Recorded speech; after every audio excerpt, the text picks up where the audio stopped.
네, 오늘은 성전 정화 사건, 성전 숙정 사건이라고 하는 본문에 대한 말씀을 함께 나누겠습니다. 여러분 기억하실지 모르겠지만 제가 우리 교회에 처음 왔었을 때에 제일 먼저 수요 기도에 했던 강의가 마가복음 강의였어요. 그때 이 부분을 강의한 기억이 나는데 이것을 기억하는 분은 아무도 없으리라고 믿습니다. 그러셔야 됩니다. 원래는 이 성전 정화 사건이 있었던 월요일 아침에 무화과 나무를 저주했어요. 마가복음에 보면. 그리고 그 다음 날 아침 화요일 아침에 그 결과가 나타나서 무화과 나무가 저주받은 것으로 나오는데 마태복음은 같은 날 동시에 다 일어나는 것으로 되어 있습니다. 왜 그러냐면은 이 마가복음과 마태복음이 기록하고자 하는 어떤 편집 원칙이 달라요. 이런 말 하면 어쩔지 모르겠는데 마태복음을 보게 되면 주제별로 편집을 해요. 주제별로 기록을 합니다. 성전 정화 사건이다 그러면 성전 정화 사건에 관계되는 모든 것을 다 한 뭉퉁이로 다 기록을 한다라는 거예요. 마가복음은 비교적 누가복음 같은 경우도 그렇고 연대순으로 쭉 올라간다라고 보시면 될 거예요. 그래서 이 무화과나무 저주 사건은 이 마태가 볼 때는 성전 정화 사건과 연결되어 있기 때문에 비록 그 다음 날 저주가 결과로 맞이했지만 그럼에도 불구하고 같이 묶어서 지금 기록하고 있다라고 보시면 될 겁니다. 그래서 마태복음과 마가복음 보시게 되면 이 순서가 좀 다르다라고 생각하시면 됩니다. 자, 본문 좀 보겠습니다. 18절에 이른 아침에 성으로 들어오실 때에, 이른 아침은 동이 튼 이후 아마 6시 좀 넘어서 9시 사이니까 그때쯤입니다. 시장하신지라. 예수님 왜 시장하셨을까? 아마 며칠 후에 있을 그런 십자가 고난을 바라보고 바깥에서 기도하지 않았을까? 그러다 보니까 아침때를 놓치고 예루살렘을 향하여 오지 않았을까? 이렇게 우리가 추정할 수 있습니다. 19절에 길가에서 한 무화과 나무를 보시고 그리로 가사 잎사귀 밖에 아무것도 찾지 못하시고 오직 잎사귀만 있었다라는 거죠. 나무에게 이르시되 이제부터 영원토록 내가 열매를 맺지 못하리라 하시니 무화과 곧 마른지라. 여기가 이제 상당히 이 부분이 굉장히 애매한 부분이죠. 왜냐하면 마태복음 읽으면 아무런 문제가 없어요. 무화과 나무 열매가 없고 잎만 무성하니까 예수님이 저주해서 그 나무가 말라 죽었구나 이러면 되는데 마가복음은 그렇지 않거든요. 마가복음은 왜냐하면 이는 무화과 나무의 때가 아님이라 이런 말이 딱 붙어 있어요. 그러니까 헷갈리는 거죠. 아니 때가 아닌데 무슨 얘기냐면 요 때가 6월절 전이니까 바로 6월절쯤이기 때문에 우리 태양력으로 치면은 3월 4월경이거든요.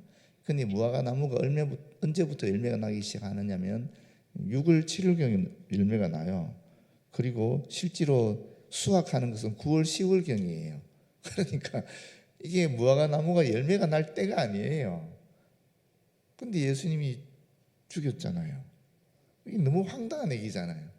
여러분이 무화과 나무면 어떻겠어요? 말할 수 있으면 발람의 나귀처럼 말을 할 수 있으면 어떻게 하겠습니까? 아니 이럴 수 있냐고. 지금 내가 열심히 지금 애를 써서 잎사귀를 풍성하게 만들고 이제 좀 시간 지나면 이 열매를 맺게 될 건데 아니 열매를 맺지도 못한 철에 열매가 없다고 나를 저주하면 나를 죽이면 어떻게 합니까? 분명히 그렇게 얘기했을 거예요. 그런데 구약을 보게 되면 예언자들의 상징적 행동이라는 것이 있습니다. 전혀 상식에 어긋나는 그런 이상한 짓을 해요. 뭐 오른쪽으로 몇 달 동안 누워 있다가 또 왼쪽으로 몇 달 동안 누워 있고 뭐 이런 이상한 일들을 해요. 그런 상식을 초월한 상식에 어긋나는 그런 행동을 통해서 하나님께서 이스라엘 민족을 향한 뜻을 전할 때가 있거든요. 예수님도 이런 예언적인 상징적 행동을 했다라고 볼 수 있는데 이게 더 깊은 의미도 있습니다. 사실은 그 의미를 조금 살펴봤으면 좋겠습니다. 첫 번째는 뭐냐면은 이 무화과 나무 저주 사건이 의미하는 것은 보이는 것보다 보이지 않는 것이 더 중요하다 하는 말씀을 또는 그 전환을 이야기하는 겁니다. 무화과 나무는 유대교나 유대교의 예루살렘 성전을 의미하거든요.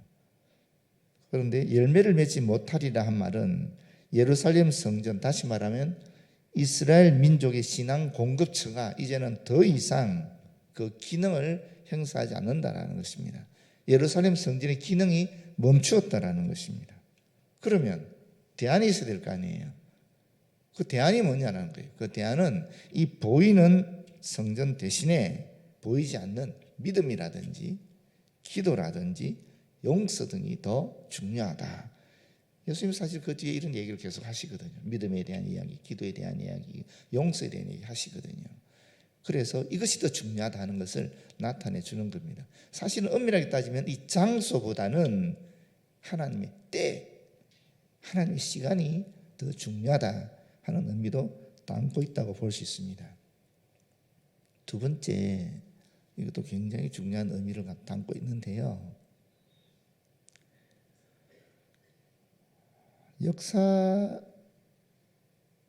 역사에서는 어떤 불가피하다는 그런 개념을 쓸 수가 없어요. 무슨 얘기냐면은 주님 앞에서는 내가 아직 준비가 안 되었습니다. 또는 아직 더 있어야 됩니다. 주님, 제가 조금만 더 준비했었을 때에 저를 불러주세요. 그러면 제가 열심을 다해서 충성하겠습니다. 이런 말 자체가 성립이 안 된다는 거예요.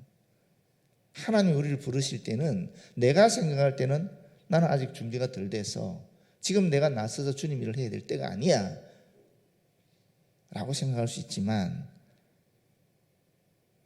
의미 없다는 얘기입니다. 하나님 우리를 부르실 때는 나의 생각과 전혀 상관이 없이 하나님이 보실 때 지금 내가 그 일을 해야 되기 때문에 부르신다라는 거예요. 그렇기 때문에 우리에게는 순종이 있을 따름이라는 겁니다. 주님이 부르시는, 주님이 나타나셔서 보시는 그때 그 순간이 결정적이기 때문에 우리에게는 순종과 복종만이 있을 따름이라는 것입니다.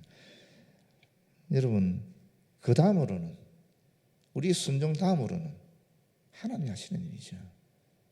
우리는 순종이 끝이에요. 그 결과는 하나님께 맡기는 겁니다. 하나님의 소관이라는 겁니다. 그런 예가 있지요. 사드락과 메삭과 아벳노고 사건이 있잖아요.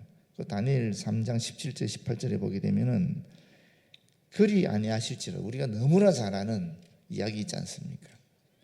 왕이여, 우리가 섬기는 하나님이 계시다면 우리를 맹렬히 타는 풀무불 가운데서 능히 건져내시겠고 왕의 손에서 건져내시리라.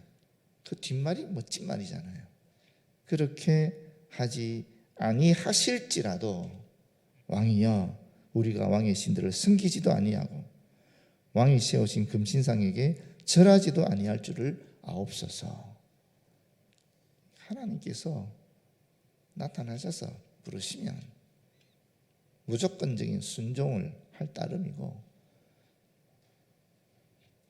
또 기대대로 되지 않는다 할지라도 그건 하나님이 하실 일이니까 나는 이대로 그냥 순종하겠다는 말씀이죠. 세 번째는 이 무화과나무 저주 사건을 의미하는 것은 겉사람보다는 속사람이라는 것입니다. 그 사람이 속지 말고 속사람을 살펴야 된다는 겁니다. 제가 목사입니다. 여기 장로님도 계시고 권사님도 계시고 집사님도 계시고 여기 어느 단체의 회장님도 계시고 또 부회장님도 계시고 1대 가정 기독교 가정이 있고 2대 기독교 가정이 있고 3대 기독교 가정이 있고 심지어 지금 6대 7대 기독교 가정까지 우리나라에 있거든요. 뭐 방언을 한다, 예언의 능력이 있다, 또는 뭐 예수 제자학교를 통해서 은혜를 받았다, 간사 경험이 풍부하다, 또 성경 공부를 지금 내가 SBS 하고 있다, 옛날에 베델도 했다, 크로스웨이도 했다, 1대1 제자 훈련도 받았다. 이런 어떤 내가 해왔던 스펙이라면 스펙이고 프로필이라면 프로필이고 내가 거쳐왔던 과정이라면 과정인데 이런 것들이 나에게 이 피무성한 그런 것이 될 수 있다라는 것입니다. 그것보다 더 중요한 것은 뭡니까? 겸손. 하나님 앞에 겸손하고 사람들에게 겸손하고 배우면 배울수록 더 겸손해지고 또 하나님과 깊은 친밀감을 가지게 되고 또 원수조차 용서하고 받아들이는 그 사랑이 내 속에서 일어나고 기쁨과 감사로 섬기는 봉사를 하면서 그 누구와도 비교하지 않고 이런 영적인 수용량에 따르는 그런 속 사람이 더 중요하다. 그 속 사람으로서 맺는 열매가 더 주님 앞에서 귀하다 하는 것을 우리가 발견하게 된다는 것입니다. 이것이 무화과 저주 사건을 통해서 우리에게 주시는 하나님의 음성인 줄 믿습니다. 20절에 보시게 되면 제자들이 보고 이상히 여겨 이르되 무화과 나무가 어찌하여 말랐나이까. 예수께서 대답하여 이르시되 내가 진실로 너희에게 이르노니 만일 너희가 믿음이 있고, 이 말은 너희가 앞으로 항상 믿음을 소유한다면 이런 뜻입니다. 의심하지 아니하면, 이 의심하다는 말이 참 재밌더라고요. 보니까 이게 두 가지 단어로 합성이 된 건데, 두 가지 단어가 하나는 뭐냐면 무엇을 통하여, 또 하나는 판단하다는 것입니다. 어떤 걸 통해서 판단하는 것이 의심이라는 단어의 의미입니다. 그렇다면 이 말은 무슨 말이냐면 자신의 생각으로 판단한다라는 뜻입니다. 의심이라는 것이 내 생각으로 판단하는, 그게 의심이라는 겁니다. 객관적인 진실이 아니라는 거죠. 자신의 주관적인 판단을 전제하는 단어가 바로 이 의심한다라는 단어입니다. 예수님을 믿는 믿음 대신에 자신의 판단으로 마음이 갈라지는 현상이 바로 이 의심이라는 단어입니다. 그리고 이 의심은 짧은 순간에 마음속에서 순간적으로 발생한다는 의미도 이 단어의 안에 다 갖고 있습니다. 순간적으로 생겨나는 의심을 이기기 위해서는 우리 믿음을 항상 견고하게 지속해야 될 필요성이 있다는 거죠.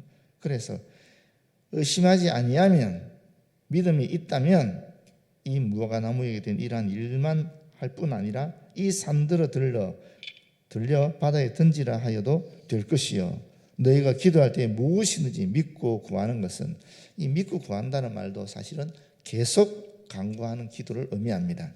다 받으리라 하시니라. 기도에 대한 얘기거든요. 앞에서 제가 말씀드렸죠. 예수님이 성전을 뭐라고 그랬어요? 내 집은 만민의 기도하는 집이라고 그랬잖아요. 그런데 성전은 장사하는 강도들의 소굴로 만들어져서 예수님이 정화하지 않았습니까? 그러면서 지금 하시는 말씀이 바로 보이는 성전이 아니라 이제는 눈에 보이지 않은 이런 기도 같은 것이 대안으로 제시되고 있다는 거예요. 그러면서 이 기도의 부분을 보게 되면 사실 이 산들어 들려 바다에 던져지라 하여도 될 것이다. 말도 안 되는 얘기죠, 솔직히. 지금 우리 산을 들어서 바다에 빠뜨린 일들이 기독교 역사 속에 한 건이라도 있습니까? 없거든요, 솔직히. 그런데 보시게 되면 또 누가복음 17장 6절에는 너희에게 겨자씨 한 알만한 믿음이 있었더라면 이 뽕나무들어 뿌리가 뽑혀 바다에 심기어라 하였을 것이요, 그것이 너희에게 순종하였으리라. 이 말씀뿐 아닙니다. 누가복음 10장 17절에는 70인 제자가 보고하는 내용이 나옵니다. 그 내용이 뭐냐면 70인이 기뻐하며 돌아와 이르되 주여 주의 이름이면 귀신들도 항복하더이다. 그리고 예수님 스스로도 이렇게 얘기합니다.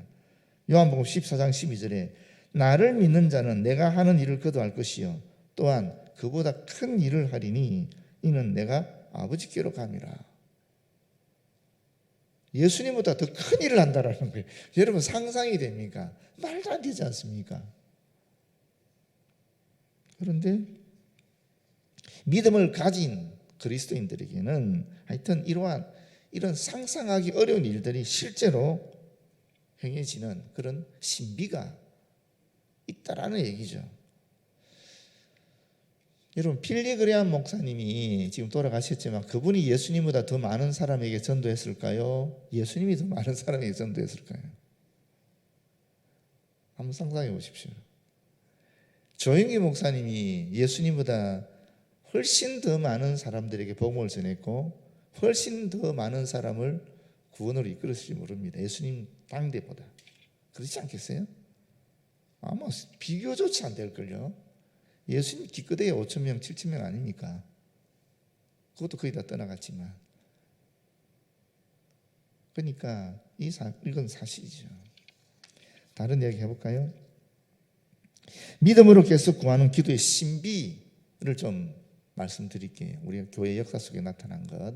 우리 한국 교회 어떤 일이 있었느냐? 조선 예수교회 이적 명정이라는 책이 나옵니다. 여러분 상상이 돼. 이 책 이름 자체가 이상하잖아요. 이적 명정. 이적을 실제적으로 증명하는 책이라는 거. 이게 우리 예수교 장로회 총회에서 출판된 책입니다.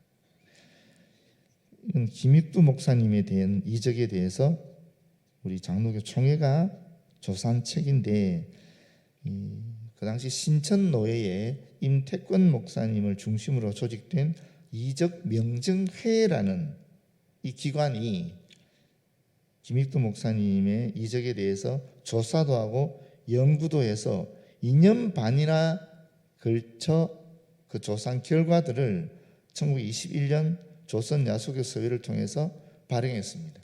어떤 연구를 했느냐, 어떤 조사를 했느냐? 내가 기적을 체험했다. 내가 안진병이었는데 일어났다. 내가 이 턱이 빠졌는데 턱이 들어갔다. 뭐 병이 들었는데 고쳐졌다. 귀신이 들렸는데 쫓겨났다. 이런 기적 당사자들의 사진과 증언을 성취하고 구술을 모았어요. 그걸 묶어서 책으로 낸 거예요. 한번 보여주시겠어요? 책. 실제로 저 책이 지금도 남아 있습니다. 담 안에 있는 속지인데 그 안에 있는 내용이 뭐냐면 이런 내용이에요. 이 책은 현대 조선 민족에게 하나님께서 주신 은혜로운 이적을 기록하여 영원히 조선 민족에게 영화로운 역사를 삼고자 하여 기록한다. 이렇게 되어 있어요. 됐어요? 영원히 우리나라 백성들에게 이 기적과 같은 하나님의 놀라운 역사를 알려주기 위해서 이 책을 기록한다라고 되어 있는 거예요. 경상도, 제주도, 함경도 전국 각지에서 일어난 다양한 김익도 목사의 부흥회를 통해서 일어났던 기적들을 채취해서 책으로 만드는 거예요. 그러면서 뭐라고 얘기하느냐면, 첫째는 조선교회는 미신적이라 오해하는 자의 두뇌를 깨뜨리고자 하시며, 둘째는 조선교회는 모범적으로 신령한 신앙됨을 세계에 표방케 하심을 위해서 이런 책을 기록하게 되었다라는 이야기를 하고 있는 겁니다. 1922년에 우리 장로교 총회가, 예수교 장로교 총회가 처음으로 헌법을 공포해요.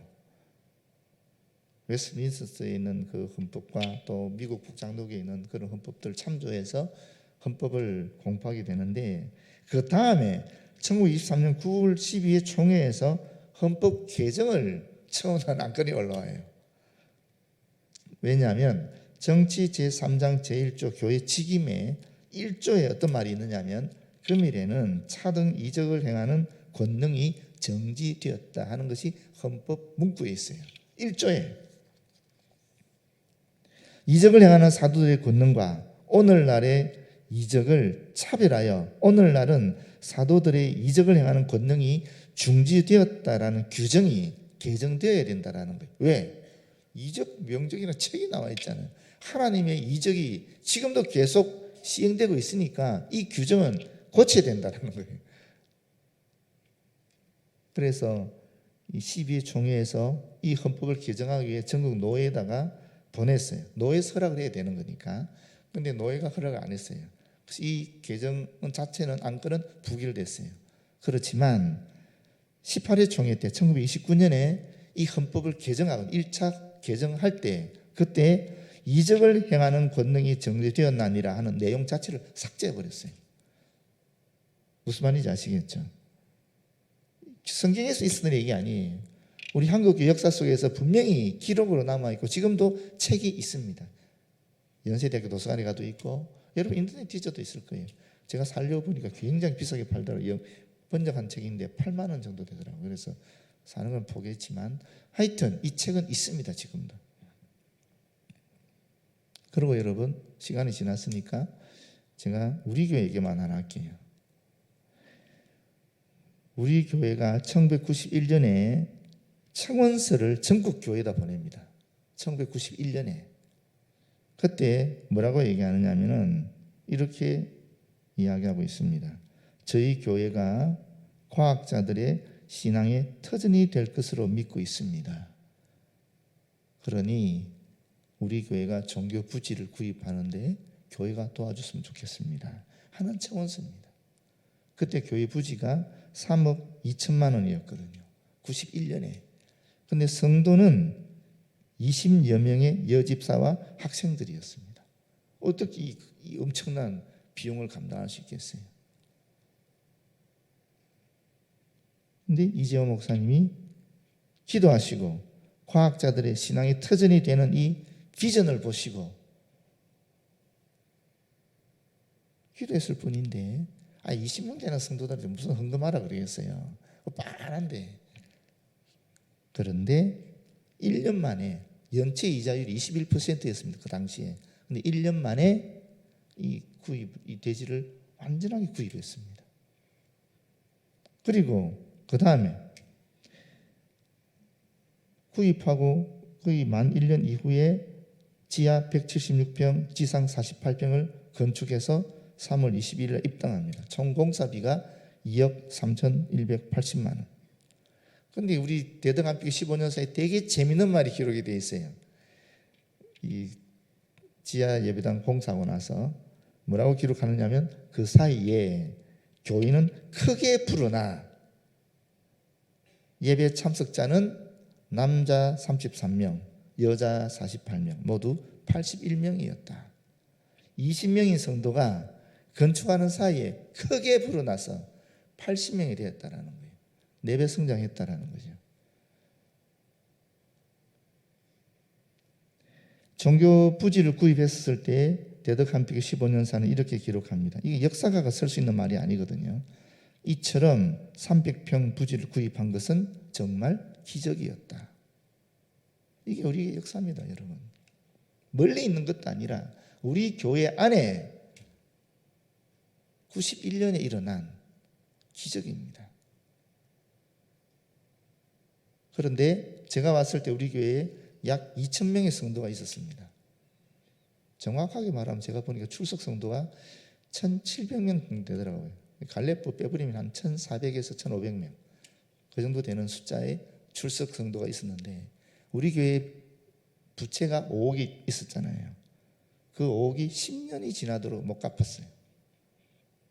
왜 이렇게 기적을 행사했던 정말 기적이었다라고 역사책에 기록할 수밖에 없는 역사를 가진 우리 교회가 이렇게 변화되었을까요? 여러분 왜 그런 것 같습니까? 이 피무성한데 우리 안에 주님을 향한 믿음의 열정이 사라졌기 때문에 그렇다라는 것입니다. 우리가 지금 부흥을 얘기하는 이유는 우리 역사 이래로, 우리 교회 역사 이래로 가장 주님과 친밀해지고 가장 믿음이 주님 보실 때 칭찬할 믿음이 되기 위해 부흥을 이야기하고 있습니다. 이런 믿음의 열정들을 우리가 회복해야 될 줄로 믿습니다. 기적, 기도의 기적 지금도 일어나고 있습니다. 우리 교회에서 지금도 한 사람 한 사람을 통해서 일어나고 있습니다. 두고 보십시오. 이제 곧 실체가 드러날 것입니다. 저는 분명히 확신합니다. 기도하겠습니다. 아버지 하나님 고맙고 감사합니다. 우리 교회를 향하여 주님이 일으키신 그 기적을 확신합니다. 앞으로 여전히 주님께서 함께 하시면 이런 놀라운 상식을 초월한 기적이 기도를 통하여 일어날 줄로 믿습니다. 주님, 그 기적을 체험하는 우리들 되어지도록 역사하여 주시옵소서. 예수님 이름으로 기도드립니다. 아멘.